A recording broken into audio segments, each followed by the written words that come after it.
Bom, nós vamos dar continuidade no estudo do nosso livro dos Espíritos. Não ouviu nada? Estranho, viu, pessoal?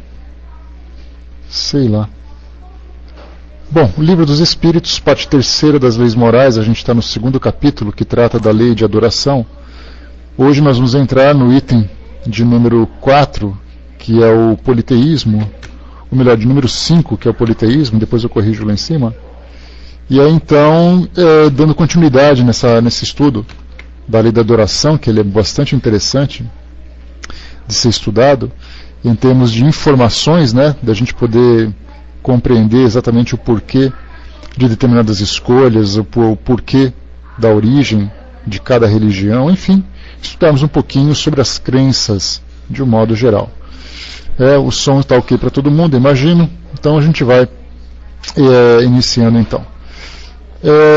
Quando se fala em politeísmo, é importante, ou seria importante, nós fazermos uma viagem histórica no passado para entendermos as características de cada sociedade, as características de cada povo. Mas a gente vai tentar ser bastante superficial, sem a necessidade de se aprofundar tanto, porque o nosso objetivo é estudarmos, compreendermos exatamente aquilo que a gente vive hoje, né, o nosso contexto atual, sem a necessidade de absorvermos tantas informações, até porque nós temos, né, nos livros de história, nas pesquisas da internet, bastante informação a respeito de cada uma dessas sociedades, né? Mas, de um modo geral, quando a gente fala em religiões politeístas, de imediato nós voltamos, então, para aquelas culturas que mais nos influenciaram, como, por exemplo, a greco-romana, ou então aquelas que tiveram bastante destaque em termos de arte e de conhecimento, como, por exemplo, a egípcia, aquelas que estão mais próximas de nós, quando se fala dos incas, dos maias e dos astecas, né, as sociedades indígenas aqui das Américas, né, pré-colombianas principalmente. E aí então, com esses conhecimentos todos, bom dia pessoal que chegou, com essas informações todas, a gente começa a lembrar que quando se pega um livro de história, a história antiga é um assunto muito interessante, viu, Andréa? Mas ele é muito pouco prático. Então, por não ser tão prático, normalmente os alunos, as pessoas que estudam, não têm muito interesse, né? Para que você vai estudar, por exemplo, o panteão greco-romano, de você saber quem foi Afrodite, saber quem foi Zeus, saber quem foi Poseidon, saber quem foi Bacchus, por exemplo, né? Então, em termos de cultura, isso é muito interessante, esses nomes que a gente tem, né? Pois é, né, Arroba?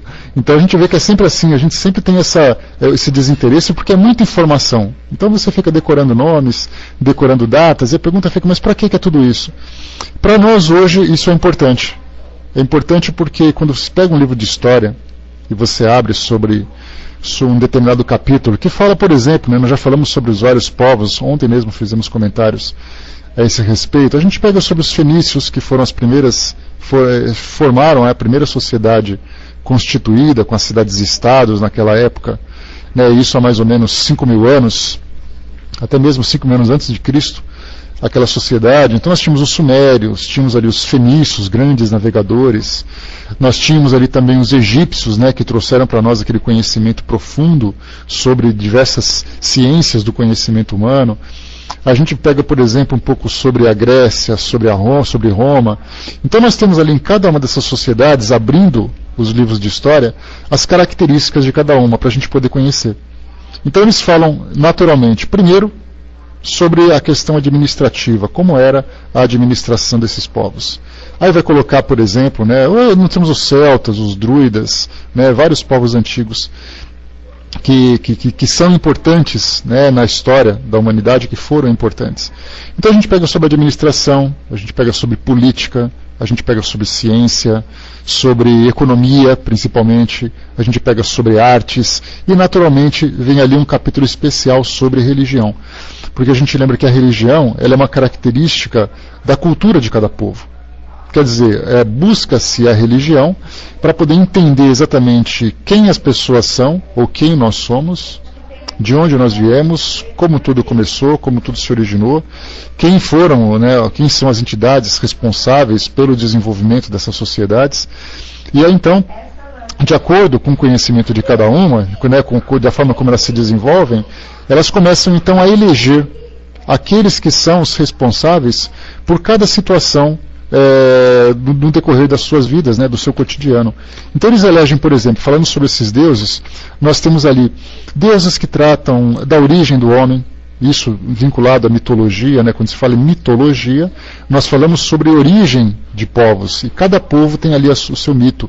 Basta ver, por exemplo, o povo hebreu, que criou a mitologia de Adão e Eva, que Deus criou o mundo em 6 dias, descansou no 7º, tudo aquilo que está relatado no livro A Gênese. Isso é uma mitologia, partindo do princípio de que isso não tem, por exemplo, para nós, uma lógica científica. Né? Então, mitologia, se você vai aos indígenas, cada tribo, cada sociedade também tem o seu. Basta lembrar, por exemplo, né, que a gente já comentou sobre isso, que eles acreditavam, né, algumas tribos acreditavam, por exemplo, que as estrelas, né, eram seres que se encontravam ali cravados no céu. E de repente alguns desses seres começavam então a descer por cordas entre as nuvens e começaram a povoar a terra. E é assim que eles acreditam a origem, né, acreditam que tudo começou, que foram essas estrelas que deram essa origem. Então, enfim, né, se nós tivéssemos tempo, nós colocaríamos aqui várias historinhas relatando cada uma dessas mitologias. E aí, então, cada povo buscava entender quem eram os deuses que governavam o céu, quem eram os deuses que governavam a terra, quem eram os deuses... desliga lá, filhinha. Quem eram os deuses que governavam a morte, os deuses do amor e da luxúria, os deuses da criação, os deuses dos elementos da natureza, como, por exemplo, quem é o Deus responsável pela chuva, que era fundamental. Aquelas sociedades dependiam da agricultura. E a agricultura depende, naturalmente, da fertilidade da terra, depende da água, da chuva. Então eles começam a colocar, por exemplo, né, divindades responsáveis por esses eventos. Os trovões, que provocavam grande medo, e ainda provoca hoje, tem gente que ouve um trovão já sai correndo, apavorado de medo. Mesmo sendo adulto, mesmo estando no século XXI, mesmo a ciência explicando, não pode ouvir um estrondo que já sai correndo para baixo da cama. E naquela época não era diferente, principalmente porque muitos trovões naquela época geravam destruições, incêndios em florestas e tudo mais, aquele pânico todo. E aí eles colocavam então responsáveis por aquele evento, era também um deus. Deuses da política, deuses da arte, deuses da cultura, da música, deuses dos negócios, deuses do comércio, então deuses para tudo. Então cada sociedade, entendendo que cada uma dessas situações, essas situações eram importantes para o seu próprio desenvolvimento, elas começaram então a eleger aqueles que seriam responsáveis. Isso a gente fala do passado. E aí as características de cada deus, por exemplo, a gente podia resumir assim, vai em 5 peixes. Eram os deuses astronautas? É uma pergunta interessante, né? Antigamente no passado, quem já assistiu a esse documentário, né, ou não assistiu ainda, vale a pena assistir, mostra eventos relacionados com contatos alienígenas e que eram adorados como deuses. Então, quando o título do livro eram os deuses astronautas, esses astronautas eram seres de outros planetas, registrados na cultura de cada povo. Se você vai, por exemplo, na cultura asteca, você vê cravado nas pedras, junto com o histórico de cada situação que eles viviam, de repente ali uma nave espacial com um astronauta ali deitado, indo em direção ao céu. Se a gente vai na Bíblia, por exemplo, no Antigo Testamento, tem um relato que diz que uma forte luz surgiu entre as nuvens e de repente um grande barulho e tudo mais. Então nesse documentário mostra vários eventos relacionados com contatos, né, alienígenas, que os homens do passado colocavam como cultura, colocavam como deuses, né? Ou mesmo aquelas marcas que nós temos, principalmente aqui nos Andes, para quem gosta da cultura andina, né, aqui da América do Sul, vê, por exemplo, cravado nas montanhas aqueles desenhos de grandes seres. E ali então, por exemplo, as montanhas de Nazca, né, que tem ali uns riscos interessantes. Então, o detalhe desse documentário mostra também um outro aspecto dessa visão da divindade. Mas o interessante é que a gente tem ali a forma de classificar esses deuses relacionados, por exemplo, com a ideia teológica, quer dizer, os deuses são deuses imateriais, são deuses que não tiveram contato com o mundo físico, mas que eles existem. Então simplesmente acreditavam em deuses, da mesma forma que hoje nós entendemos Deus. É imaterial, a gente procura dar um tipo de formato para ele, mas ninguém nunca viu, ninguém nunca teve contato, ninguém conhece.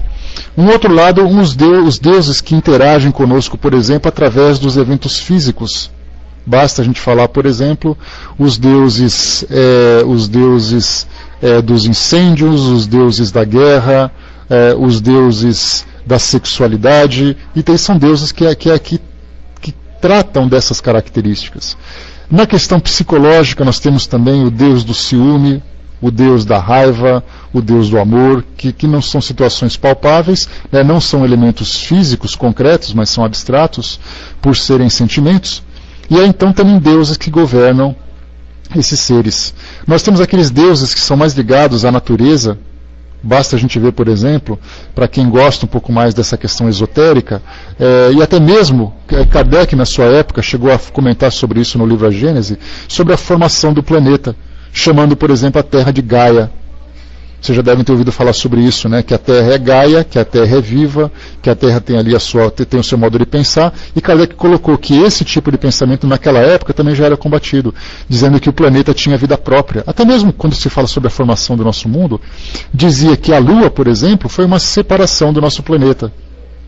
Ou seja, eram quatro planetóides diferentes no espaço, 3 se juntaram, formaram o nosso planeta e um ficou de fora, e esse um acabou se tornando a Lua. Era um modo como no século XIX as pessoas também especulavam a respeito da criação do mundo, né? E aí então fala sobre o oceano tem vida própria, ele é chamado de Oceanos, Tifon, que era o deus do calor, também era ali uma entidade que tinha vida própria. Então, no passado, era muito natural que cada povo buscasse a origem da sua própria vida através dessas divindades.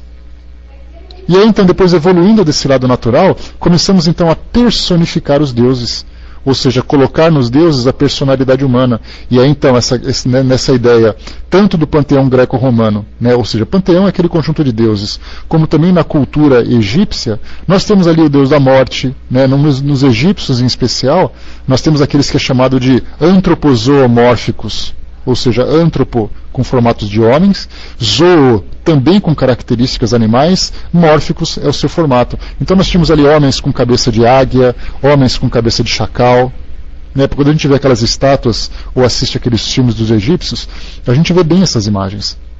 Mas cada um responsável por determinada situação. Então nós tínhamos Horus, tínhamos ali Ísis, tinha Osíris, então cada deus ali com uma característica. Mas no panteão greco-romano, que foi esse que nos influenciou, né, a cultura romana teve uma influência direta sobre todos nós temos ali deuses com personalidades. Então eles não são necessariamente perfeitos, amorosos e sábios, mas eles são, pela sua característica, pela sua formação, os deuses que regem a vida dos seres humanos, mas interessados também nas dificuldades, nos problemas relacionados com a vida. Antropozoomórfico, tá? Antropo de homem, zoo de animal, mórfico de forma, de formato, né? Então, quando a gente fala sobre os romanos, nós temos ali, basta a gente lembrar uma palavra que é muito utilizada hoje, de uma forma até vulgar, é o chamado de bacanal, que é aquela questão da antropozoomórfico, isso. Então o bacanal o que é? É aquele sexo desregrado, sexo grupal e tudo mais. E esse era um tipo de festa, por exemplo, feito por Deus Baco, o deus do vinho, onde as pessoas, para poder comemorar, fazer uma celebração para aquele Deus, se embriagavam e naturalmente soltavam ali todos os seus desejos, as suas fantasias, e virava então aquela orgia que eles praticavam. Esse era um exemplo. Nós tínhamos ali Afrodite, nós tínhamos ali Vênus, né, que são duas deusas com características semelhantes, né? A única coisa que muda entre elas são os nomes, né? São os instintos primitivos, né, César? Não tem como, você se embriaga, você perde o bom senso e então, né, os instintos primitivos acabam assumindo, né? Totti perguntou como é que eles chegavam a essas figuras antropozoomórficas. É uma questão cultural, é difícil a gente imaginar, por exemplo, Totti, como tudo começou. Nós não temos informação a esse respeito, a não ser especulativa, a não ser assim deduções que a gente faz. Mas imaginar, por exemplo, que Horus, que é o deus da morte, por exemplo, ele tinha ali uma cabeça de chacal. Aí você fica imaginando um chacal correndo pelo campo, comendo cadáveres, comendo seres mortos. Então as pessoas falam, olha, o Deus que trata daquela questão da morte é aquele que está se alimentando da carniça, se alimentando dos cadáveres, né? Então é tudo uma questão de especulação. Por que tudo começou a gente não sabe, a não ser aqueles grandes especialistas que vão a fundo, né, estudando os hieróglifos, estudando as imagens e tudo mais para poder entender por quê. Mas, de um modo muito mais simples, dentro da nossa realidade, a gente pode lembrar, né, que você tem o Deus Sol. Por que o Deus Sol? Pelo próprio óbvio. Ele gerencia, por exemplo, ele gerencia o dia. Temos o Deus da noite, que é aquele que gerencia a noite também, né? Então, cada um tem essa característica especial. E aí, então, no caso dos greco-romanos, nós temos ali, por exemplo, deuses que regem cada situação. Então, o Deus do tempo, que é o próprio Cronos, né? Então a gente vê que hoje as palavras que nós utilizamos, que têm origem no latim ou no grego, são deuses daquela época. Então você fala assim, eu vou pegar o cronômetro. O cronômetro vem de Cronos. Cronos era o deus do tempo, né? Então nós falamos de Eolus. Eolus era o deus do vento. Era aquele que tinha aquele sapatinho com duas asinhas em cada pé. E aí então nós temos hoje a energia eólica, que é essa energia produzida através daquelas grandes turbinas que ficam girando, né? Daquelas grandes hélices. Então, cada um ali com o seu próprio nome. Mas isso também, naturalmente, dentro da própria... Nós comentamos ontem sobre a religião muçulmana, o islamismo, também da mesma forma. Maomé, ali por volta de 1525, depois de Cristo, começou a trazer, então, a ideia de Alá como sendo um único Deus. Mas por que ele trouxe esse único Deus? Porque naquela região era uma religião politeísta. Cada tribo tinha o seu próprio Deus. Então ali os árabes, de modo geral, divididos em tribos, seriam então unificados por Maomé, para poder dizer assim, olha, só existe um Deus mais poderoso, mais forte do que todos. Mais ou menos aquilo que foi feito pelo próprio Moisés, dizendo a proibição da adoração do bezerro de ouro, né, que eles colocavam como sendo imagens de acordo com as suas necessidades, ou de acordo com aquilo que provocava algum tipo de prazer para eles. Então, Maomé também foi da mesma forma. Também tentou unificar essas tribos e unificar também as suas próprias crenças. E aí depois, entrando um pouco mais agora, saindo desse passado, porque a gente lembra que é muito interessante estudar sobre tudo isso, é muito romântico, é muito bacana a gente pegar as fotos, as histórias, a representação de cada um desses povos, mas eles fogem muito da nossa realidade. Porque a nossa realidade hoje, nós vivemos hoje numa cultura que é monoteísta, o cristianismo, né, através de Deus, com esse nome Deus que foi trazido para nós. Deus, então, ele acabou assumindo a coordenação, digamos assim, da nossa vivência espiritual, ou a responsabilidade pela nossa vivência espiritual. E aí então hoje, dentro da nossa realidade, essas culturas ficaram no passado, mas hoje, no presente, nós temos ainda essas culturas que são politeístas. Basta a gente lembrar, por exemplo, o hinduísmo, tem mais de 3.000 deuses, e não que eles sejam cultuados ao mesmo tempo, mas em cada região daquele país, da Índia, um país com mais de 1 bilhão e 200 milhões de pessoas. O Brasil vai completar agora quase 200 milhões. A Índia tem apenas 1 bilhão a mais de habitantes, né? E consequentemente daí a quantidade de deuses, a quantidade de tribos, a quantidade de templos que eles continuam adorando até hoje. Embora eles coloquem essa personificação de alguns deuses, como por exemplo, nós pegamos ali, imaginar o deus Brahma, que a gente já ouviu falar, tanto que hoje a cerveja Brahma tem esse nome, porque quem criou, achou esse nome muito bonito, muito interessante, que representa a criadora do universo. Mas o interessante no hinduísmo é que eles acreditam num único Deus, mas com características diferentes. Então, essa personificação desse único Deus pela força criadora é Brahma. Nós temos ali Genesa, por exemplo, que é a deusa da sabedoria e da sorte. Matsya, que nós temos ali aquela que salvou a espécie humana da destruição. Quando nós falamos sobre Savasti, por exemplo, que é a deusa das artes e da música. Shiva, acho que todo mundo já deve ter ouvido falar em Shiva, né? Pelos filmes, pelas histórias que contam, que é o criador da yoga. Vishnu, responsável pela manutenção do universo. Então, nesse caso do hinduísmo, tem um único Deus que gerencia tudo isso, mas esse Deus ele se divide em várias personalidades. Cada uma, então, gerenciando a vida daquelas pessoas. Um outro lado interessante do politeísmo que a gente vê hoje é, por exemplo, a cultura indígena. Hoje os indígenas ainda utilizam, tanto no Brasil como nos Estados Unidos, né, como nas Américas de um modo geral, eles têm, por exemplo, deuses do céu. Cada tribo, né, nós temos ali no Brasil, por exemplo, tribos das mais diversas, falando idiomas dos mais, né, tá certo, Ju, sossega.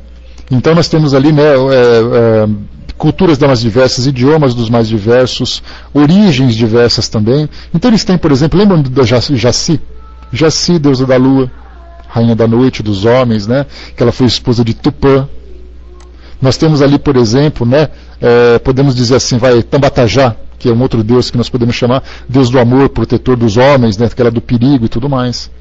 Nós temos ali, por exemplo, um outro que a gente pode bem conhecido, Caramuru. Tanto que Caramuru, aquele personagem da história, né, que era um português que foi ali tentar contato com os homens, ele pegou então a sua arma, né, que era uma espingarda na época, e ele então deu um tiro. Esse Caramuru, então ele recebeu o nome de Caramuru como sendo pau de fogo, porque era uma espingarda que soltava fogo, mas ao mesmo tempo era também um deus dragão. Né, que ele podia ser de bastante, digamos assim, uma personalidade bastante volátil, né, ele podia ser bastante cruel, como podia ser bastante generoso, mas de um modo geral ele presidia, por exemplo, as revoltas no oceano, as tempestades nos mares, enfim, temos ali vários nomes. Nos deuses da terra, que já é mais próximo assim do dia a dia deles, nós temos ali, por exemplo, vamos pegar Aruanã, deusa da alegria, né, que é protetora dos Carajás, que é uma tribo daqui do Brasil. Nós temos ali Capora, Deus guardião dos animais, né? Tanto que Capora virou Caipora dentro do folclore brasileiro, que é aquele ser que tem ali um formato humano, os pés virados para trás, e aí então sai correndo pela floresta protegendo os animais. Nós temos ali também, por exemplo, Puerê, deus do verão. Então olha só quantos deuses começam a ser cultuados, né? Quando se fala sobre o deus do inferno, por exemplo, nós temos ali, o que mais aqui? Deixa eu ver, Pirarucu, que é um peixe que nós temos hoje, mas ele na verdade é chamado um deus do mal, que mora no fundo das águas, né? Casou-se com Iara, que é uma outra deusa também, né? Que é aquela a Iara, né? Que seria assim a sereia brasileira. Nós temos ali deuses das águas de um modo geral, o Boto, deus dos abismos, deus dos mares, e que nesse caso, né, vocês se lembram, né, da próprio folclore brasileiro, fala que o Boto, por exemplo, virou formato de homem, saiu pelas tribos, e ali depois então engravidou as mulheres, depois volta para lá também. A Iracema também, no caso tem uma outra deusa que é chamada. Então, enfim, de um modo geral, a gente não está aqui fazendo cultura, até porque eu não tenho conhecimento para tanto, né, a gente teria que fazer uma pesquisa. O próprio Saci também é o deus negro que vivia na floresta. Né? Então, nesse caso, né, quem tiver um pouco mais de interesse é só pesquisar um pouco mais sobre essa cultura. Mas, de um modo geral, a gente percebe que hoje, na atualidade, nós temos ainda o politeísmo, aqui mesmo no Brasil, perto da gente. Todo mundo fala assim, mas ninguém mais acredita em vários deuses. Acreditam sim. E até mesmo saindo um pouquinho mais dessa questão, que chega até a nos tocar, de certa forma, são as religiões de tradições africanas. Os cultos, por exemplo, afro-brasileiros, aqui no Brasil nós lembramos que essas, tanto no caso do candomblé, como no caso da Umbanda, que são religiões que vieram junto com os escravos, né, de povos, por exemplo, como Nagô, Yorubá, Gegê, Bantu, né, então são vários, né, o Banto, né, se preferirem, são vários povos, porque a gente lembra que a África ela era dividida em tribos. E essas tribos, então, conforme os portugueses, né, e os europeus, de modo geral, faziam a colonização daquele país, procuravam, então, simplesmente assim, olha, vamos pegar aquela tribo, escraviza todo mundo e leva para o Brasil. Só que, de repente, nós tínhamos ali várias tribos que eram inimigas entre si, inclusive, que eram juntadas no mesmo bolo e trazidas para cá. Então, quem era rei de uma tribo virou escravo, quem era um sacerdote virou escravo. Então, eles trouxeram para cá toda essa cultura que era necessário, porque é a cultura da característica de um povo. Tanto é assim, a gente pode falar, por exemplo, para a Aninha, que está na Itália, para a Ju, que está na Itália, quem mais? Temos a nossa amiga Silvia, que está na Alemanha, temos ali quem mais que está fora do Brasil? Temos ali também a própria a Sandra também, que está na Itália. Então, qual é exatamente ali a forma como elas se sentem próximas do Brasil? né? A Aninha fez aniversário esses dias com bolo com a cor verde e amarelo, né? O Acer Falk tá fora também, né? Então ali nós temos ali fazer aquele bolo com cores da bandeira brasileira, com formatos, as crenças brasileiras, quer dizer, não se envolveram com aquilo que se prega naquele país. Então, de um modo geral, feito pela Ju, inclusive, né, que é a nossa boleira de plantão, então, de um modo geral, a gente percebe o quê? Que você levar a sua música, você levar as suas histórias, você levar a sua religião, quando você migra do seu centro de origem para uma outra região, é uma forma de você manter a sua personalidade, de você manter a sua nacionalidade. Então elas vivem fora, mas não esquecem o país que nasceram através desses elementos. A religião, por exemplo. Então, no caso dos africanos, quando eles vieram para cá, eles trouxeram também da mesma forma as suas religiões. Só que chegando aqui no Brasil, houve toda aquela perseguição, porque era uma blasfêmia, porque, no caso, a própria Igreja Católica tinha que impor a sua crença, né? Então houve, né, aquele sincretismo religioso, aquela mistura de religiões, e o interessante foi que, no caso, por exemplo, do candomblé, eles começaram a fazer ali na cultura, principalmente da africana, do Yorubá, eles começaram a fazer uma mistura dos deuses que eles tinham com os santos católicos. Isso que é bem bacana da gente lembrar. Mas eles tinham, por exemplo, no caso dessa cultura da Yorubá, nós tínhamos ali Olorum, que era o Deus Supremo, o Deus mais poderoso de todos. Nós tínhamos ali Obatalá, deusa do céu, Oduduá, deusa da terra. No caso, por exemplo, Obalatá e Oduduá se casaram, né, ou tiveram uma relação, e nasceram ali deuses descendentes, como por exemplo a própria Iemanjá, que é cultuada hoje, né, como a deusa dos mares. Nós temos ali Ganju, deus da terra firme também, Orunga, que é deus do ar. Então, são deuses dos mais diversos, que começam então a formar essa personalidade religiosa de todos eles. E nessa mistura, né, daqueles que são os orixás, que são divindades, quando a gente fala assim divindades, dá a impressão de que a gente não fala de Deus, de deuses, mas nós falamos de deuses. Então esses deuses que ali tocam características específicas dos seres humanos, como por exemplo, né, nós temos ali Oxalá, por exemplo, que a gente ouve muito falar de Oxalá, é uma manifestação de Olorum, que é aquele Deus supremo.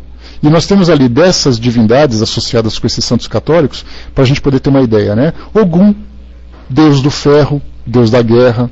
Para quem já assistiu algum documentário ou já viu alguma foto de Ogum, pode ver então aquele, né, no caso um médium incorporado, e ali então aquelas roupas, né, reluzentes com ferro, com arco e flecha, principalmente, que é o símbolo que ele utiliza, né, para poder mostrar aquela personalidade guerreira, combativa, e inclusive esses deuses influenciando a personalidade dos homens. Então, se eu tenho combativo, se eu tenho um espírito guerreiro, significa que eu estou sendo dirigido, que eu estou sendo orientado por esse deus da guerra, no caso Ogum, né? Então nós temos ali vários deuses, né? Xangô, por exemplo, né, Brás? Xangô é deus do trovão. E aí nós pegamos o Ogum, no caso, que é o deus da guerra, ele é representado, por exemplo, por Santo Antônio, São Jorge, né? Para quem é corintiano já sabe, né? Lembra aquela imagem, né, do São Jorge sentado no cavalo, cravando num dragão e tudo mais? É a representação de Deus Ogum, que é esse Deus combativo, né? Nós temos, por exemplo, Omolu, Deus da doença, que é São Lázaro. São Lázaro foi um santo curador, que teve muita preocupação em proporcionar a saúde das pessoas. Nós temos ali, por exemplo, Oxumaré, que é uma serpente, que é representada por São Bartolomeu. Aí nós temos ali Oxóssi, que é o deus da caça, nesse caso, né, que também é representado por São Jorge. Nós temos ali as mulheres, por exemplo, Iansã, deusa dos ventos, que é representada por Santa Bárbara. Nós temos ali, que mais que a gente pode colocar? Oxum, que é a deusa, né, da beleza, né? Então a gente lembra que as mulheres que são mais vaidosas e tudo mais, segundo essa cultura, né, é influenciada por essa deusa. Nós temos ali Obá, deus dos rios, enfim, né, inclusive até mesmo aquela ideia do Exu.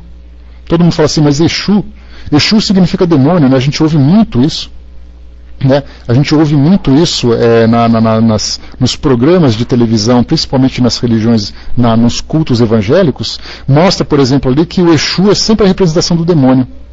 Nossa Senhora da Conceição, né, Rosana? Então, Exu é a representação do demônio. Só que, na verdade, o Exu é um deus mensageiro. Ele é mensageiro dos deuses. E essa entidade, infelizmente, está sempre associada à ideia do mal. Só que, na verdade, quando a gente fala sobre essa questão de Exu, ele leva aos homens aquilo que eles merecem. pelo fato dos homens serem viciosos, pelo fato dos homens serem muito egoístas, muito orgulhosos, sempre provocar, né, o seu próprio sofrimento, a culpa naturalmente é sempre dos deuses. Porque é exatamente assim que se fez no passado, e é exatamente assim que se faz hoje. Que é sempre aquela ideia, se alguma coisa aconteceu de errado, significa que foram os deuses que te perseguiram, né? Nas culturas dogmáticas, por exemplo, no catolicismo, na religião protestante, é sempre culpa do demônio quando acontece alguma coisa errada. O homem nunca tem culpa, ele é sempre o pobre coitado que está ali sendo influenciado, que se deixa levar por essas dificuldades, né? E no caso, por exemplo, da própria Umbanda, que a gente vê também, nós temos ali que não apenas os orixás são cultuados, mas também os espíritos que vêm em nome dessas entidades. No caso dos caboclos, dos preto-velhos, dos índios, que são considerados ali os guias, né? Ou mesmo os próprios conselheiros desses, deixa eu ver aqui. Então, Ju, foi o que a gente colocou, né? Essa mudança de todos os nomes que a gente colocou foram formas que os próprios negros, os próprios escravos, eles encontraram para poder continuar vivendo a sua própria religião, mas dentro do catolicismo, que era uma religião de grande influência. Né? No caso, o Totti colocou em cima exatamente isso, né? Uma forma de praticar a religião sem interferência da igreja. E é interessante, não sei se vocês tiveram a oportunidade de assistir aquele documentário que eu coloquei para vocês, né, As Religiões do Mundo. Para quem não viu ainda, dá uma chegadinha ali em cima no nosso site, www.virtual.espiridige.net, e ali lá no quadro de avisos, lá no final do quadro de avisos, nós temos ali vários filmes de mais ou menos 45, 50 minutos, cada um desses documentários mostrando uma característica de uma religião. E ali nós temos, por exemplo, das religiões africanas, das religiões indígenas, principalmente das religiões dos indígenas americanos, também das religiões hinduístas, das religiões orientais, várias delas então mostrando essa característica politeísta também, né? Então nós temos ali bem interessante de se estudar para quem tem interesse, mas como eu disse para vocês aqui, se a gente ficar falando sobre essa cultura, a gente vai ter que ter aqui o ano inteiro falando sobre ela e estudar muito também para poder entender um pouco mais. Mas o interessante é que hoje, como a gente colocou, essa ideia do politeísmo ele não existe. Não mais para nós, por exemplo, que já fomos influenciados pelo cristianismo, naturalmente porque a igreja reestruturou essa forma de ver as divindades, no caso, saindo do politeísmo e entrando no monoteísmo, né? Então, tanto do passado como do presente. E hoje, ainda, fazendo uma separação, o interessante é que se a gente for entrar um pouco mais nesse campo filosófico, nesse campo de questionamento, nós perceberemos que cada religião, embora todas elas cultuem aquele que tem o mesmo nome, cada uma tem ali a sua preferência, dizendo que o meu é mais forte do que o seu, porque tem uma representação. Até o próprio catolicismo hoje, ele é questionado a respeito do monoteísmo e do politeísmo, já que ele tem ali como sustentáculo a Santíssima Trindade, que é ali o Deus, né, o Filho e o Espírito Santo. Então é um Deus dividido em 3 partes. Então a gente pergunta, mas nessas 3 partes, então, nós entramos nessa ideia do politeísmo, né? Então, também dessa mesma forma também é questionado. Mas de um modo geral, para nós, do nosso mundo ocidental, o importante, né, nem todas, né, Brás? Porque quando a gente pega, por exemplo, os indígenas, eles colocam um Deus que é mais poderoso, tá? Mas não significa necessariamente que ele seja o Deus Supremo. Porque entre eles acabam discutindo, eles acabam brigando também por essa posição. Basta a gente ver na cultura greco-romana que eles ainda tentavam ali fazer os conflitos, as conspirações, para tentar um assumir o poder do outro. Né? Então temos ali do inferno, temos do céu, então cada um brigando pelo seu próprio local. É exatamente essa personalidade que a gente falou. Né? Então deuses com personalidades humanas significa o seguinte: se eu tenho essa conspiração para poder derrubar um governante e assumir a posição dele para eu ser poderoso, isso também acontece no céu, né? Ou nesse mundo etéreo onde os deuses vivem. Né? Então a gente procura fazer essa transferência. E o entendimento que se tem daquela passagem do Evangelho, lá da Gênese, lá do Antigo Testamento, como se diz, por exemplo, né, que Deus criou o homem em sua imagem e semelhança. Essa visão ela é bastante discutível, né, porque os homens fizeram exatamente o contrário. Em vez de nós nos imaginarmos como da nossa pureza, da nossa essência espiritual, né, que somos essa imagem e semelhança de Deus, nós fizemos o contrário, fizemos com que Deus tivesse a nossa aparência. E aí então, né, aquela ideia do antropomorfismo, quer dizer, o Deus como a característica do homem. Velhinho de barba branca, que a gente já conversou, sentado num trono, com aquela roupa comprida, né, aquela bata comprida branca, segurando ali um cajado e tudo mais. Então é a personificação desse Deus. Mas assim, o que Kardec perguntou, e olha que Kardec naquela época, a gente lembra que quando ele elaborou a codificação, embora a Europa estivesse em plena colonização da África, eles não tiveram, por exemplo, ele não teve, por exemplo, contato com a cultura africana. Se tivesse, eu acho que Kardec teria descoberto ali um novo mundo para explorar, um novo mundo extremamente rico em termos de informação, em termos de experiências, porque aquilo que ele teve contato era exatamente o que acontecia dentro das sociedades, ou o que acontecia na casa das pessoas. Mas no caso, por exemplo, de um ritual de sacrifício, num ritual onde há o uso de substâncias, de bebidas, como a gente já conversou, transformação de matérias, né? Então, nesse caso, essas experiências mediúnicas, ou espíritas, né, espíritas que a gente pode chamar, essas experiências ele acabou não tendo contato. Porque ele pegou exatamente essa ideia do contato com o mundo espiritual, mas dentro de uma visão intelectual. Quer dizer, na França, no século XIX, em pleno desenvolvimento do iluminismo, do racionalismo, né, do positivismo, que são várias linhas filosóficas que fizeram com que o homem saísse desse mundo místico das religiões e entrasse no mundo da razão. E ali então, dentro desse mundo da razão, as manifestações espirituais começaram a acontecer. E aí então o trabalho que ele teve foi o quê? Estudar aquilo que aconteceu. Estudar aqueles eventos para entender a sua lógica, para perceber que não há nada de miraculoso. Então ele teve que justificar a existência de um mundo espiritual através da razão, um desafio extremamente difícil para ele. Um desafio que ele teve que assumir, um desafio que ele teve que estudar profundamente para tentar encontrar uma resposta para isso tudo. Então, pessoal, vamos então ao texto aqui que a gente está estudando, vamos lá? Não desviem o assunto, por favor. Então, nesse caso, quando a gente começa a fazer uma análise sobre a postura que ele teve, ele trouxe, então, como eu comentei para vocês, essa ideia, porque ele estudava muito filosofia. Basta a gente pegar a introdução do próprio Livro dos Espíritos, que ele fala, por exemplo, sobre Sócrates, ele fala sobre Platão, que são ideias filosóficas, né, espiritualistas, embora seja ali, né, dualista, né, que se fala sobre terra e céu, bem e mal e tudo mais, ele procurou desenvolver tudo isso.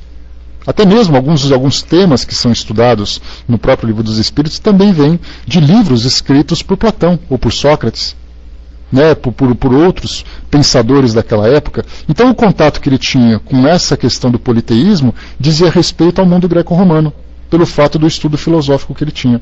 E como eu comentei, no século XIX, a gente lembra, estudando um pouquinho de história, a gente lembra que os países europeus buscavam essa expansão. Quando começou com aquelas grandes navegações, quando o Brasil foi descoberto, quando a América, de um modo geral, foi descoberta, quando a África começou a ser explorada e tudo mais, aqueles países perceberam que o local onde eles viviam, as suas fronteiras já não eram mais o suficiente. Porque ele tinha um crescimento significativo de pessoas, quer dizer, aumento da população, aumento da necessidade de comida, o comércio, né, as pessoas querendo crescer comercialmente, mas não tendo para quem vender. Então eles começaram a explorar outros mundos. E a Europa, de modo geral, começou então a colonizar a África. Repartiram a África em vários lotes, cada país tendo ali a sua própria possessão, não se preocupando, por exemplo, culturalmente, em separar as tribos, como a gente colocou. Então hoje, as guerras civis que nós temos hoje na África, de você pegar, por exemplo, em Angola, que eles estão ali se pegando, né, tribos tentando se dominar. Quando vai para a Somália, que a gente vê aquela fome, aquela miséria que aparece na televisão, mas eles muito mais preocupados em comprar armamentos para poder uma facção controlar a outra. Então, essas guerras civis que nós temos hoje são consequências daquele passado colonizador. Porque eles pegaram um país, então, por exemplo, a França disse assim, olha, a partir de agora, esse país é meu. E esse país aqui começa nesse rio e acaba nesse rio. Só que eles se esqueceram que lá dentro tinham duas tribos inimigas. E essas tribos até hoje, passados ali, né, décadas, passados ali alguns séculos, até hoje elas continuam brigando por esse domínio, porque cada uma acreditava ser detentora desse poder. Né? Então, estupidez de quem exatamente, Hermes? De quem hoje se comporta dessa forma ou de quem fez, né, de quem violou essas barreiras culturais daquele passado. Né? Então, a gente pode colocar que a humanidade, de modo geral, ainda engatinha nesse sentido e ainda começa, né, ainda continua tropeçando. Mas o que a gente vê é o seguinte, eles tiveram contato então com esses povos, né, povos que eram extremamente ricos e que são ainda extremamente ricos nessa questão da religiosidade, né, dos seus cultos, dos seus rituais, das suas crenças de um modo geral.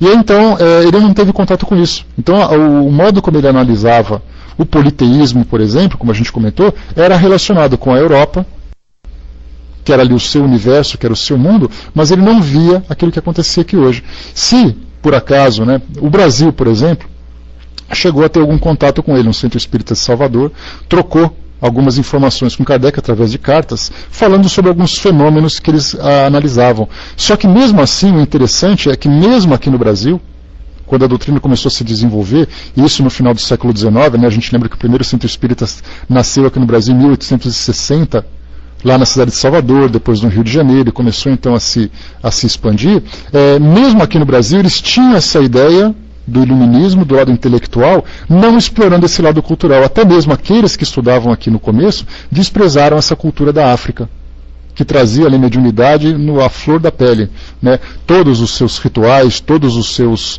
cerimoniais envolviam fenômenos mediúnicos, mas por uma questão de preconceito, é o que a gente deduz hoje, eles acabavam não analisando. A preocupação era analisar as mesas girantes, era analisar ali as reuniões mediúnicas e tudo mais. Mas então até aqui no Brasil foi desprezado, inclusive é hoje desprezado.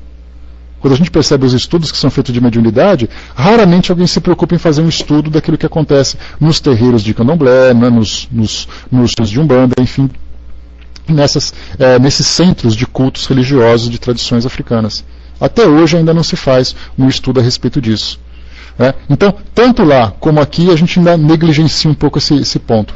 Mas então aqui nesse capítulo 5, no politeísmo, nós temos aqui essa visão, quando Kardec fala, por exemplo, aqui, essa pergunta 667. Filhinha, pode colar, por favor, para nós. Bom dia, pessoal que chegou. Deixa eu ver aqui. No caso ali, anos lembrando, né, que havia a doutrina que era proibida, né, era feita às escondidas desde o início, né, por essa questão de perseguição religiosa. Tem um livro que foi editado pela editora Celde, né, lá do Leon Denis, chamado Papéis Velhos, Histórias de Luz.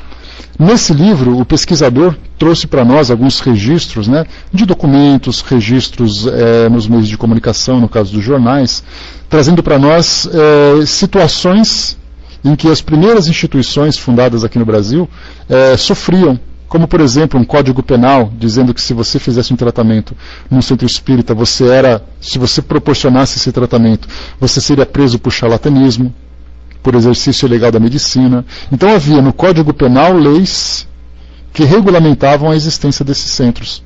E por isso, então, a dificuldade de fazê-lo em público, no caso, fazia-se escondido, em residência de pessoas, sem necessariamente fazer uma instituição. E também, no caso das culturas africanas, o candomblé, a umbanda, começaram, depois que houve a liberação, né, houve assim, uma certa tolerância com a existência desses centros espíritas, começaram, então, a utilizar esse nome centro espírita, tenda de não sei o quê, pai de não sei o que. Então esses nomes começaram a serem utilizados para poder mascarar um pouquinho mais essa cultura africana que era perseguida radicalmente pela igreja e também pela própria sociedade que tinha uma grande influência dessa igreja. E aí começaram a mudar esses rótulos, esses títulos, para poder ter um exercício livre na sociedade. E até hoje é assim também. Tanto que você fala hoje, né, a expressão centro espírita hoje, se você não definir isso claramente, as pessoas não sabem se é um centro de Umbanda, se é um centro espírita mesmo. Né? Então vamos lá, na questão 667, né? Sim, Fistone, né? Isso vem sendo bem estudado, né? por antropólogos principalmente, tentando entender o desenvolvimento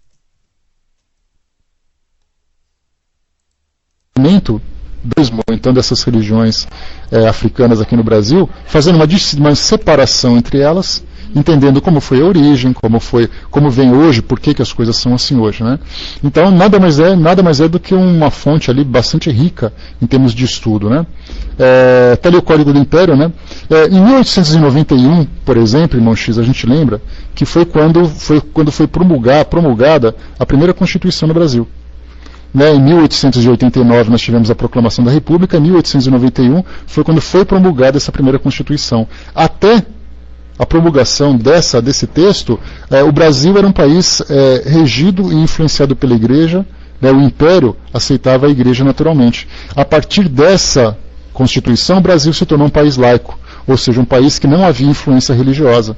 Foi exatamente nessa época. Só que, quanto tempo demoraria para modificar a cultura? Né? Porque aquela geração já aceitava. A geração dizia o seguinte: olha, nós temos que aceitar a Igreja porque ela influencia, porque ela dirige. Agora, quantas gerações teriam que se passar para que mudasse esse modo de pensar?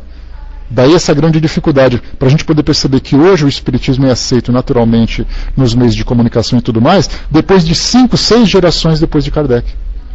Porque ele veio quebrar a barreira. Ele veio ali mostrar a cara, veio desbravar o ambiente. Depois que várias gerações se sucederam, quer dizer, as pessoas que pensavam dessa forma morreram, né, desencarnaram, depois vieram seus filhos, desencarnaram, depois os seus netos desencarnaram. Aí então o pensamento foi começando a se modificar. Porque aqueles que eram detentores dessas verdades, digamos assim, eles ainda sustentavam a ideia de que tinha que ser daquele jeito, tinha que ser dessa daquela forma. Então, através dessas mudanças de pensamento com o passar do tempo, é que as coisas vão se modificando. Então, naquela época, não só proibia essa prática, como as próprias religiões protestantes também eram perseguidas. Porque já que o domínio era católico, você não podia ser, por exemplo, evangélico naquela época. Né? Deixa eu ver aqui, a Aninha colocou para nós, tem um centro espírita em Roma, que também tem esse nome mascarado, né? Associação Pedro Baldi, ou algo assim. Né? No caso, por exemplo, né, Pedro Baldi foi um estudioso dos fenômenos espíritas, né, não necessariamente do espiritismo, mas ele é considerado, digamos assim, espiritualista, mas a forma como se utiliza, Aninha, quando você coloca associação, só a gente abrindo um parêntese para tratar desse assunto agora, para a gente comentar, quando se fala em associação, era a forma que Kardec utilizava.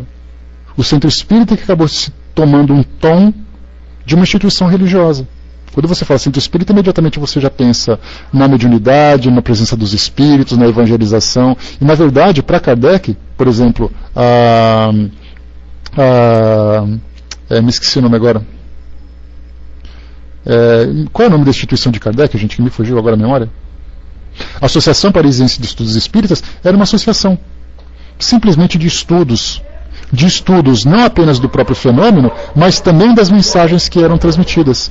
E hoje, se a gente coloca associação espírita tal coisa, como é o caso, por exemplo,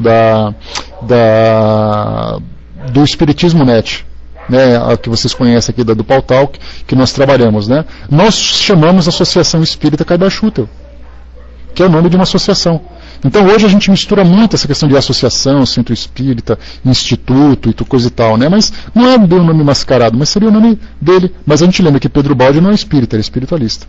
É importante a gente ter isso sempre em mente. Né? Mas vamos lá então. Questão 667, né? Vaninha não está aqui, ela acabou caindo, a gente faz a mesma. Kardec perguntou então, por que o politeísmo é uma das crenças mais antigas e mais espalhadas, se é falso? Então lembra que ele fala então das crenças antigas. Ele não usa assim, por que o politeísmo hoje é uma crença aceita dessa ou daquela forma? Porque ele não tinha contato com essas religiões politeístas. Os indígenas, os africanos principalmente, os hinduístas que estavam lá na Ásia, ele não tinha contato. Então elas continuavam sendo, mas ele coloca, por que é falsa essa ideia?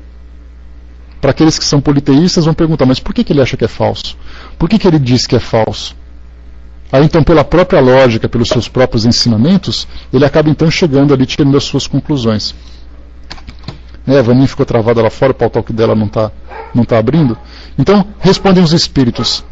A ideia de um Deus único só podia aparecer como resultado do desenvolvimento mental do homem. Essa pergunta aqui, ela dá margem a debates e mais debates. Porque a ideia de um Deus único é o resultado do desenvolvimento mental do homem. A própria existência de Deus é questionada hoje, por exemplo, pelos ateus. Quer dizer, como é que você pode cultuar um Deus se você não tem provas da sua existência? A conclusão que Kardec chega através daquele axioma é uma ideia que se torna inquestionável pela sua própria lógica. E o axioma dizendo o seguinte, o nada não pode criar nada. Uma criação inteligente deriva de uma origem inteligente. Então essa origem inteligente é a Sociedade Parisiense de Estudos Espíritas, não é a Sociedade de Paris, mas ele chama dos dois nomes. Né?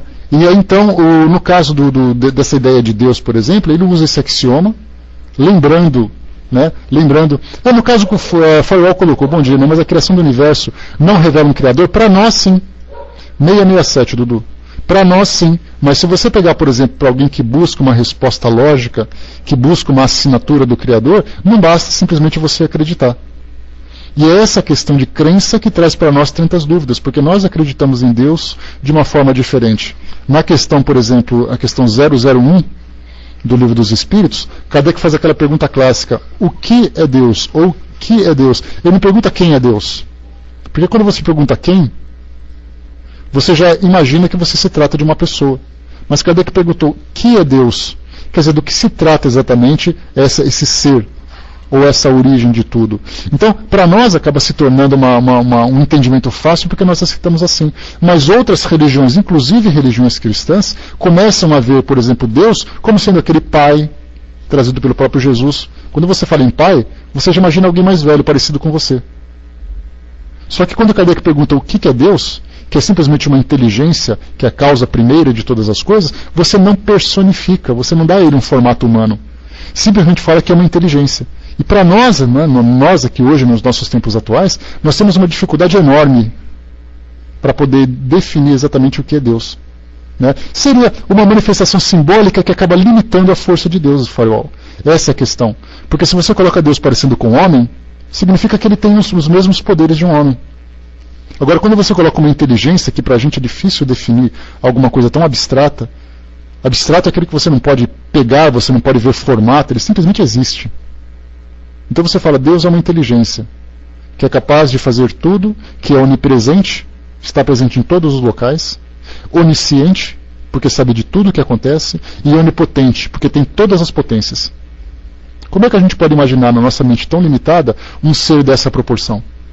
Então fica muito mais fácil a gente chamar Deus de pai, com aquele formato de velhinho, do que a gente imaginar essa inteligência regendo todo o universo.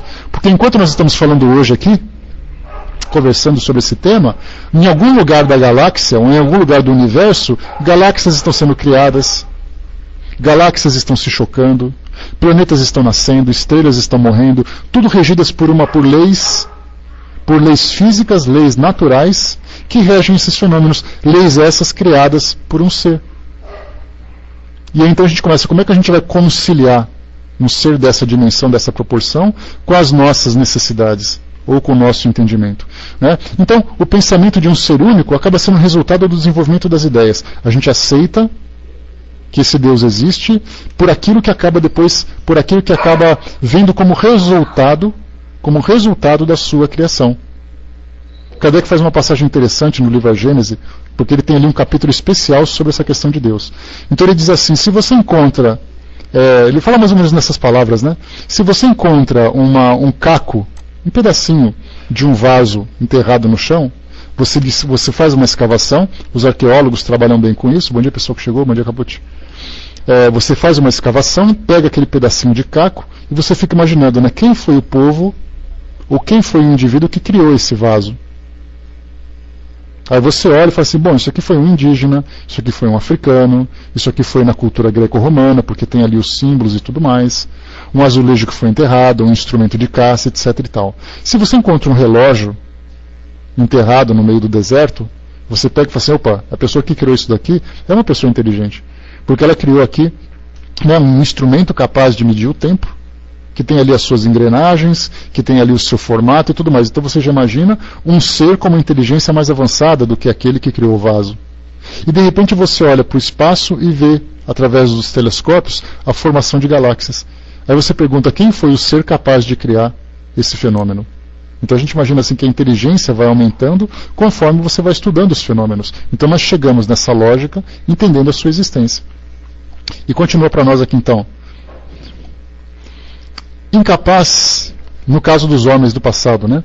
Incapaz na sua ignorância de conceber um ser imaterial, sem forma determinada, agindo sobre a matéria, ele lhe havia dado os atributos da natureza corpórea, ou seja, uma forma, uma figura, e desde então tudo que lhe parecia ultrapassar as proporções da inteligência comum, tornava-se para ele uma divindade. Tudo quanto não compreendia devia ser obra de um poder sobrenatural. e disso a acreditar em tantas potências distintas, quantos os efeitos pudesse ser, não ia mais do que um passo, né? Ou seja, ele diz o seguinte para nós: pelo fato da gente não conseguir entender aquilo que para nós é tão abstrato, tão distante da nossa realidade, fica muito mais fácil nós trazermos essas divindades para aquilo que a gente conhece.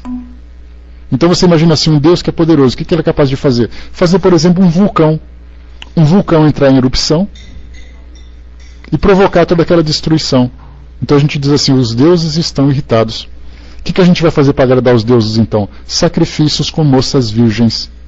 Porque já que são mulheres, essas mulheres eram tão valorizadas naquelas sociedades, e aí então pega e simplesmente joga dentro do vulcão e tudo se resolve. Como tantos sacrifícios já foram feitos. Você oferece o coração de um homem para os deuses para poder acalmá-los. E aí então acontece aqueles sacrifícios que nós vimos, por exemplo, nas sociedades incas, maias e astecas. Né? Porque assim, o faraó, no caso dos homens, a gente oferecia para os deuses aquilo que para nós é importante. Se aquilo é tão importante para mim, a gente oferece para eles. Nós tínhamos aquela sociedade dos pastores, né, na época dos... que até hoje ainda existe lá no Oriente Médio, né, você vai no Afeganistão, onde não tem campos de cultura, mas você tem campo de pastoreio. Então você tem ali criação de gado, criação de ovelhas, né, e tudo mais. Né? No caso da Índia também e tudo mais. O que é importante para esse povo? Quer dizer, você tem ali então o cordeiro, que para você é a sua alimentação, né, uma ovelha ali. Aí nasce aquele cordeirinho, que é a expressão da pureza de alguma coisa que para você é tão importante, você oferece o cordeirinho. Né? Porque os sacerdotes são assim, né, eles oferecem aquilo que é importante, eles são representantes. É claro que alguém vai dizer assim: olha, eu vou me sacrificar em seu benefício. Mas o próprio Abraão, por exemplo, na história bíblica, lembra que ele estava ali para sacrificar o próprio filho, para poder agradar a Deus. E na última hora Deus disse: não sacrifique teu filho. Né? A Ju lembrou que com batata fica mais gostoso, né, Ju, do que no altar sendo sacrificado, né? Mas enfim, é a forma como eles tinham de agradar esse Deus. Mas então aqui, pelo fato da gente não conseguir alcançar essa forma abstrata, essa ideia que para nós é inconcebível na nossa mente, a gente então personifica. Vocês se lembram naquele documentário A História de Deus, que inclusive também se encontra ali lá no nosso site, lá no espiridige.net, que no comecinho ele dizia o seguinte, que os homens pintavam as suas mãos nas paredes das cavernas, lembrando que as cavernas representavam ali manifestação da divindade. E quando esses homens pintavam as suas mãos na parede, significavam que eles estavam em comunhão. Então, quer dizer, a natureza, os fenômenos, tudo aquilo que aconteceria, que tinha na sua realidade, fazia parte dessa manifestação. Ele continua: tudo quanto não compreendia devia ser obra de um poder sobrenatural. O trovão, por exemplo. Hoje, as crianças entendem que os trovões aprendem pelo menos nos livros de ciência, embora elas não consigam entender isso na prática, mas lembram, né, que são ali os elementos da eletricidade que se encontram nas nuvens e aí provocam aquele grande estrondo, né, o grande relâmpago e tudo mais. Mas naquele passado não era assim. Os terremotos, você se lembra, por exemplo, dos eclipses? Havia, por exemplo, astrônomos e astrólogos, mas principalmente astrônomos, nas tribos ou nas pequenas sociedades, que eram capazes, através da matemática, que era avançada naquela época, calcular quando aconteceriam esses fenômenos. E aí então aqueles matemáticos falavam para os sacerdotes falavam para os reis, dizendo o seguinte: daqui a 3 dias acontece um eclipse, aproveita. Aí então o sacerdote do lado do imperador subia assim no alto ali do seu púlpito, né? Ou então no alto da sua pirâmide, levantava as mãos e dizia assim: os deuses estão bravos, e de repente acontecia o eclipse. Eles falavam: nossa, são os deuses que estão fazendo isso. Fenômeno simples, como hoje acontece, por exemplo, o homem moderno, para a gente ter uma ideia, ou seja, a nossa sociedade desenvolvida em termos de tecnologia, de conhecimento, tem o domínio do ambiente onde vive, ou pelo menos acredita ter. Hoje a gente percebe que nós não temos tanto domínio assim pelos eventos dos desequilíbrios ecológicos que são causados de poluição, de destruição, etc. e tal. Mas o homem acredita ser poderoso o suficiente para controlar a natureza. E aí então ele desmata, ele domestica, ele extrai, ele faz o que quiser para poder ali se sustentar. Mas se a gente pega, por exemplo, uma sociedade tribal dos índios, eles não são capazes de dominar a natureza, mas eles fazem pedidos aos deuses para que possa a natureza suprir suas necessidades. Daí então eles pedem para que haja chuva, para que tenha agricultura. O homem moderno, se você por acaso não tem chuva, você faz irrigação. Colocando que a fertilidade da terra seja grande. Se hoje a terra não é fértil, você chama um agrônomo e ele faz um equilíbrio de adubagem, de química e tudo mais. A caça, por exemplo, né, nós temos que sair para caçar. Então os deuses vão nos oferecer os animais. Hoje, por exemplo, vai com Deus, Mitras, grande abraço, amigo. Hoje, por exemplo, né, Ju? Né, se por acaso a água não vai até você, se você não vai até a água, você traz a água até você, fazendo transposição de rios, ou fazendo represamentos e tudo mais. Então a gente vê que nas sociedades primitivas, em termos de desenvolvimento tecnológico, essa ideia de chamar por essas potências para poder satisfazer a sua necessidade ainda é real. Se você saiu para caçar e você não caçou, você fala que os deuses estão bravos. O homem moderno, ele pega o telefone e manda trazer uma pizza. Ele é capaz de dominar as suas necessidades. Já esses seres primitivos simplesmente esperam que os deuses ofereçam para ele aquilo que eles precisam. Né? Continuando aqui para nós. E disso a acreditar em tantas potências distintas quanto os efeitos pudesse ver, mais do que um passo. Ou seja, quer dizer, você colocar esses fenômenos como sendo uma manifestação da divindade, é ali, ó. É um passo, quer dizer, fácil você simplesmente chamar de um Deus o responsável por alguma coisa que você não entende.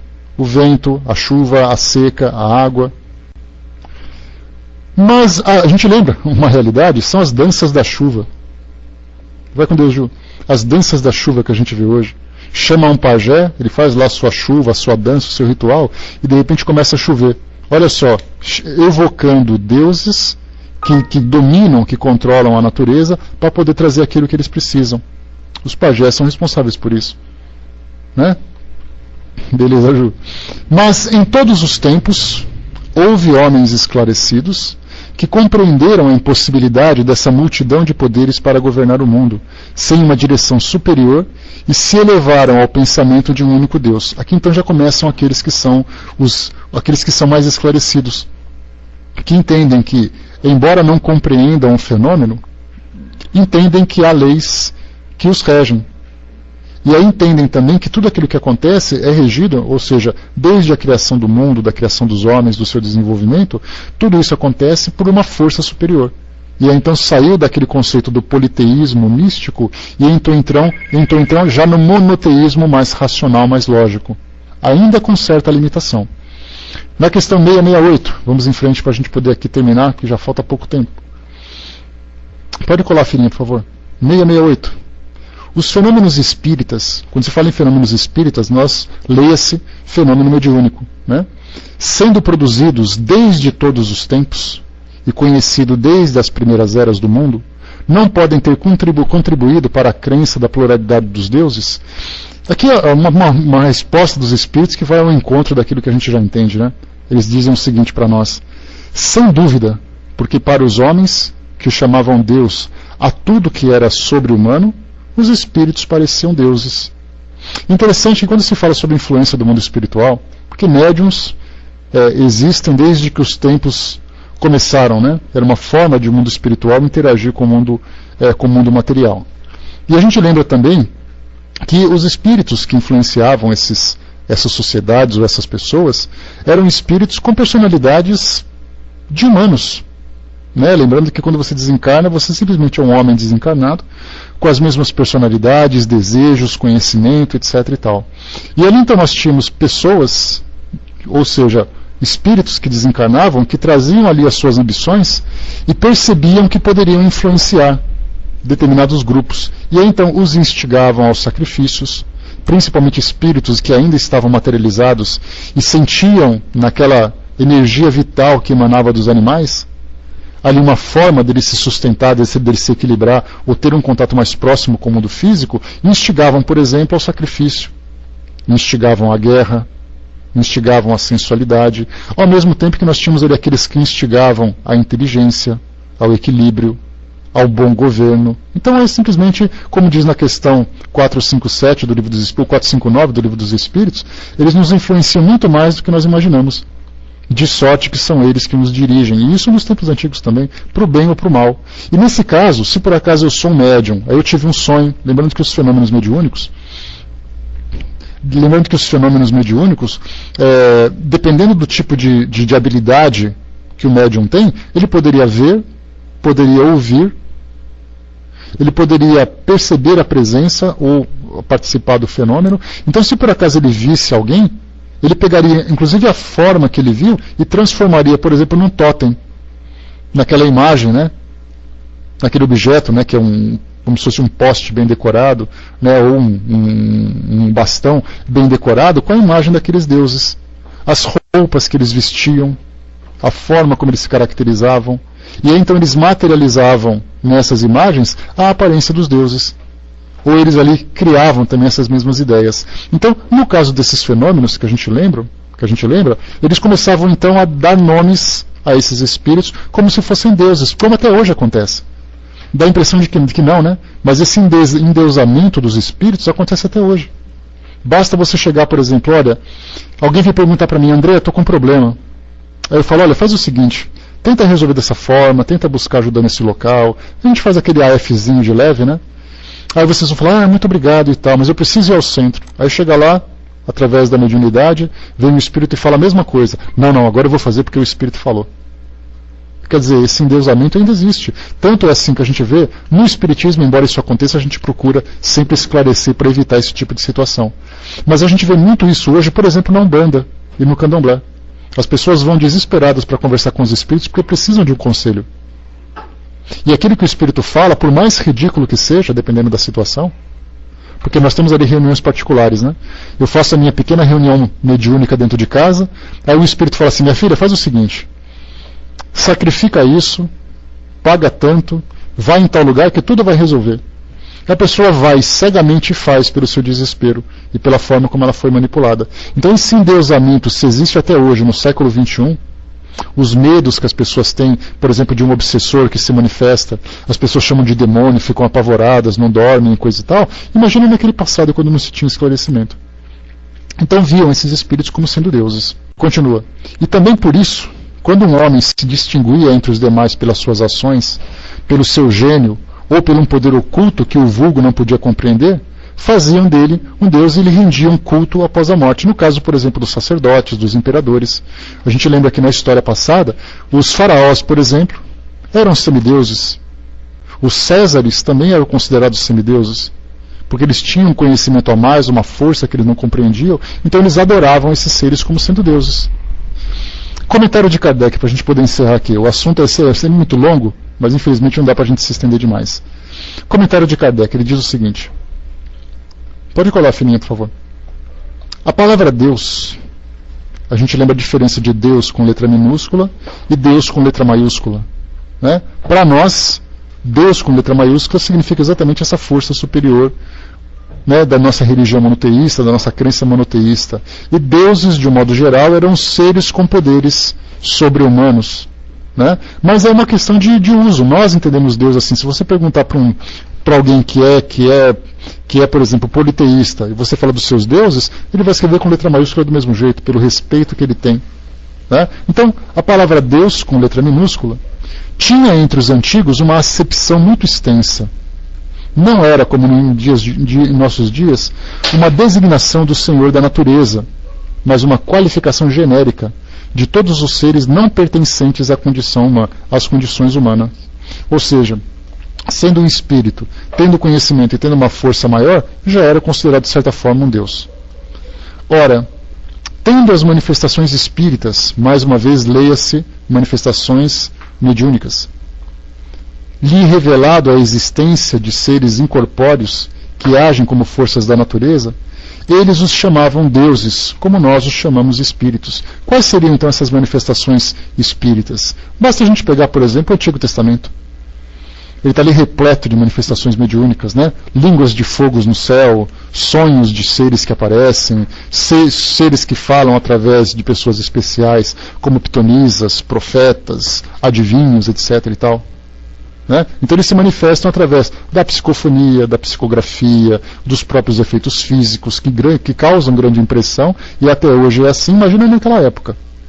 Hoje muita gente vai a um centro espírita esperando o Gasparzinho aparecer na sala lá, voando na cabeça deles. Quando você vai num centro a primeira vez e você fala assim, só tem aquela pessoa falando, não vai acontecer mais nada? As pessoas falam, não, a doutrina é isso daqui. Poxa, que decepção. Eles queriam ver uma coisa, copos mexendo, janelas chacoalhando e coisa e tal. Naquele passado, o fenômeno do festim de Baltazar, que é ali o primeiro fenômeno, né, de psicografia direta, né? De escrita direta, desculpem, de escrita direta, que é considerado. Nós temos ali o Pentecostes acontecido também lá no Novo Testamento, também registrado.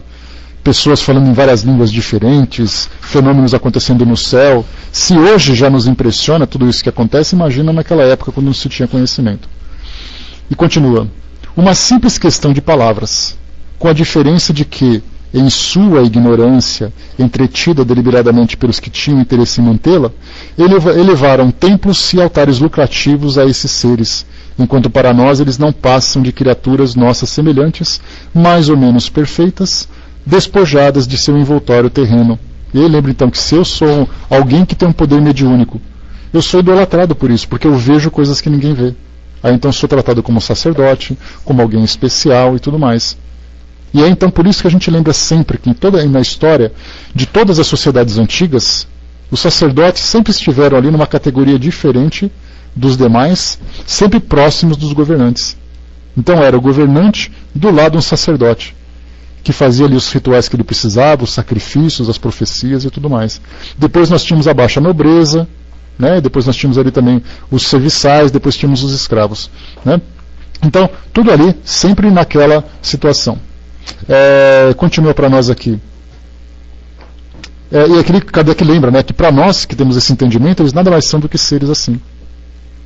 E hoje é muito comum, quando a gente vê, por exemplo, nessas sessões de descarrego, né? Não.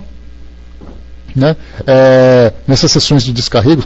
Porque nesse caso, Fariol, quando você fala dessa mula que falou, a gente lembra que as traduções modificam o sentido. Né? Não sabe exatamente se uma mula falou ou se ela trouxe alguma ideia ou alguém teve impressão. A gente simplesmente lê aquilo que foi falado. Né? Infelizmente a gente não tem como definir. Né? Pode ser falar para os assuntos, então a gente não tem contato exatamente com aquela realidade para dizer o que era ou o que não era. A gente simplesmente colhe aquilo compra o peixe que venderam. Né? Mas dentro da nossa lógica a gente sabe naturalmente que isso é impossível. Né? Então, nesse caso alguém pode ter ouvido, por exemplo, no caso de uma inspiração, no caso de uma voz direta, alguma coisa parecida, ele atribuiu, por exemplo, àquele animal. Então são várias explicações que podem acontecer, mas dificilmente a gente vai entender porque não conhecemos o contexto daquilo que aconteceu. Então a gente lembra, no caso que eu estava comentando, antes da gente terminar, que hoje, né, porque se fala aqui para nós sobre essa questão dos deuses, né, dos rituais que acontecem hoje nas sessões de descarregos, que até pouco tempo apareciam na televisão. E aí então chegava um pastor, botava a mão na cabeça da pessoa, a pessoa estrebuchava no chão, aí vinha depois ali um espírito e falava assim, eu sou o demônio, porque eu vou fazer acontecer. Eles acreditavam. Porque o demônio nada mais é do que a suprema divindade do mal. E se por acaso um espírito se manifesta dizendo que as pessoas que têm medo vão acreditar. Como acontece nos filmes hoje, né? Filmes de exorcismo é o que mais tem hoje no mercado. Exorcismo, é um espírito no elevador, é um espírito na igreja, é um espírito na casa do fulano, é um espírito andando no teto, descendo a escada de costas, todo mundo assim. Então, se por acaso tem alguém que tem conhecimento, ele diz assim, olha, eu sou o diabo, você vai olhar para ele e fala para ele, né, conta outra. Eu sei quem você é, eu sei o que você está fazendo, sei o que você está fazendo aqui, sei quais são as suas intenções. Aí você desmascara ele pelo conhecimento que adquiriu. E continua. Se estudarmos com atenção os diversos atributos das divindades pagãs, reconheceremos sem dificuldades todos os que caracterizam os nossos espíritos, em todos os graus da escala espírita, seu estado físico nos mundos superiores, todas as propriedades do perispírito, ou seja, pela forma como ele se manipula, porque ele manipula, né, o seu corpo perispiritual, pelo formato que ele dá, pela plasticidade que tem esse fluido, ele pode ter aparências dessas, uma aparência de um animal, uma aparência de um demônio, seja lá qual for.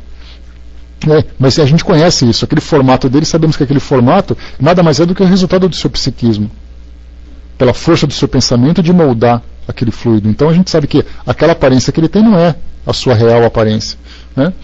É a aparência que ele deseja ter. e o papel que exercem no tocante às coisas terrenas, né, os seus interesses na vida dos seres humanos. O cristianismo, vindo aclarar o mundo com a sua luz divina, não podia destruir uma coisa que está na própria natureza, mas fez que a adoração se voltasse para aquele que realmente pertence. Então Jesus veio trazer o seu esclarecimento, mostrando, embora com aquela ideia de Deus Pai, e não Deus Inteligência Suprema, porque aquele grupo, e até hoje é assim, você não tem como você modificar uma cultura de uma hora para outra, assim que as pessoas desenvolvam o seu intelecto, o seu entendimento a respeito disso. Então, mas o cristianismo veio trazer para nós uma visão diferente. Primeiro, tirando aquela ideia do Deus mosaico. Mosaico se refere a Moisés. E como era o Deus de Moisés? Se você não fizer, você vai ser castigado. Deus vai te punir, Papai do Céu vai te castigar, Papai do Céu vai ficar triste com você, etc. e tal. Jesus veio dizer o contrário. Deus é amor na sua expressão mais absoluta. Quanto aos espíritos, sua lembrança se perpetuou sob diversos nomes, segundo os povos, e suas manifestações que jamais cessaram foram diversamente interpretadas e frequentemente exploradas sob o domínio do mistério, do medo, da crença. Enquanto a religião as considerava como fenômenos miraculosos, os incrédulos as tornara por charlatanice, ou seja, aqueles que não acreditavam diziam que tudo isso, né, Kardec passou por isso, né? O Chico Xavier também é muito criticado porque ele era louco, porque ele tinha um problema mental e tudo mais, né? Os incrédulos sempre buscavam através dos seus sistemas. Sistemas são formas de pensar, linhas de pensamento, né? Sempre começavam assim, olha, isso aconteceu por tal coisa. O outro vai dizer, aconteceu porque ele inventou. O outro vai dizer, aconteceu porque ele está doente. O outro vai acontecer, um esquizofrênico, por exemplo, né? Ele era chamado assim. Chamaram de charlatão porque ele inventava essas ideias. Outros diziam que tudo que acontecia eram fenômenos paranormais. Vide Padre Quevedo, embora seja uma figura bastante caricata dentro do nosso meio, da sociedade, né? Mas ele era um parapsicólogo, um estudioso. E os livros que ele publicou, ele era doutor em parapsicologia, então a gente não pode desmerecer um conhecimento de um doutor. E aí então quando falava assim, Chico Xavier fez tal coisa, ele trazia explicações na parapsicologia, como por exemplo a telepatia, a telecinesia. Trazia os fenômenos de transcomunicação instrumental. Clóvis Nunes foi um estudioso a esse respeito e travou aquele debate com ele num programa no Fantástico, certa vez. Ele explicando que a transcomunicação era real e o Padre Quevedo dizendo que esses sons captados, ou essas imagens captadas, eram energias mentais que estavam ali sendo captadas pelos aparelhos. Então cada um com o seu sistema tentando justificar aquele fenômeno. E continua. Hoje, graças aos estudos mais sérios feitos à plena luz, o Espiritismo, liberto das ideias supersticiosas que o obscureceram através dos séculos, nos revela um dos maiores e mais sublimes princípios da natureza, ou seja, a relação entre o mundo físico e o mundo espiritual. E isso através da lógica, através do estudo, através da pesquisa, da investigação, saindo desse campo místico que durante milênios a humanidade se deixou influenciar, né? Ou precisava dessa influência, né? Porque os próprios espíritos, tendo conhecimento das nossas limitações, muitas vezes se manifestam de acordo com nossas crenças. Eu apareço para alguém de uma religião tradicional, por exemplo, e falo assim, olha, eu sou um anjo e vim dizer para você que você precisa tomar cuidado porque tal coisa vai acontecer na sua vida. Aí essa pessoa toma essa precaução, essa coisa triste deixa de acontecer, e ele diz assim, um anjo veio falar comigo. Agora eu falo assim, olha, é o seguinte, eu sou o André, eu era espírita quando lá, eu vim te dizer que tal coisa vai acontecer. Ele vai acordar dizendo, eu falei com o demônio. Então cada espírito, cada grupo utiliza uma linguagem de acordo com as crenças. Embora hoje nós tenhamos espíritos que se manifestem nas reuniões mediúnicas se intitulando como demônios, imediatamente eles são desmascarados. Mas se você se coloca como demônio numa religião tradicional, você vai provocar o pânico naquelas pessoas. E elas vão acreditar. Então, tanto para o bem como para o mal, essas denominações são utilizadas de acordo com o entendimento de cada grupo. Então, meus amigos, nós fizemos aqui uma breve passagem sobre essa questão do politeísmo. Falamos um pouquinho das culturas antigas, falamos um pouquinho das culturas atuais, das nossas interpretações. Eu espero não ter bombardeado vocês com muitos termos, muitas expressões que as nossas pesquisas acabaram oferecendo, porque às vezes acaba muito mais confundindo do que elucidando, né? Mas a minha intenção foi trazer para vocês uma pincelada sobre tudo isso. E quem quiser conhecer um pouquinho mais, lembrem-se, né, daquele documentário que eu trouxe para vocês, das religiões do mundo, que é muito interessante e trata desse tema.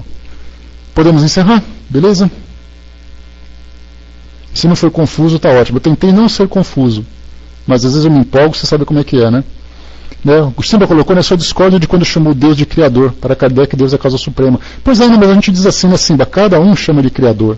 Um chama de Criador, o outro chama de Pai, o outro chama de isso, chama de aquilo. Então, para nós, a gente sabe que a definição, até comentei um pouquinho antes de você chegar, a definição para nós de inteligência, que é algo absolutamente abstrato, provoca em nós uma dificuldade muito grande de racionalizar a natureza divina, até porque a gente não tem capacidade para isso ainda. Mas só o fato da gente saber que não é papai, que não foi o Criador, como sendo um engenheiro, ou um arquiteto, como é chamado por algumas filosofias, só o fato da gente saber que ele é uma inteligência que faz aquilo pela potência que possui, pela inteligência e por uma objetividade que ele tem, já é para nós alguma coisa, né? Pois é, então para nós já basta. Agora, racionalizar isso para nós é um grande desafio. Isso mereceria, assim, debates filosóficos dos mais profundos para tentar trazer uma ideia, uma linha de pensamento que seja lógica para todos.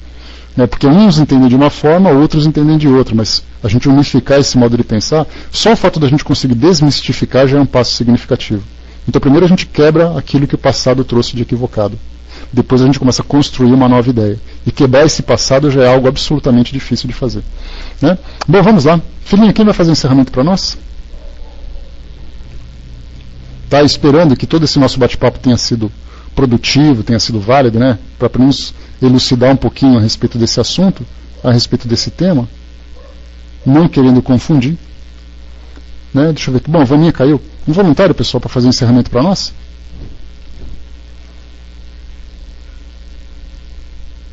Vamos lá? Algum voluntário? A Florzinha vai fazer de novo? Legal, Florzinha. Beleza, a Vaninha tá naquele cai e volta toda hora, ela não conseguiu organizar aqui o nosso encerramento. Mas a Florzinha está ali no jeito, passando para você. Então, Florzinha, a gente volta depois para dar os recadinhos para vocês, tá? Vamos lá.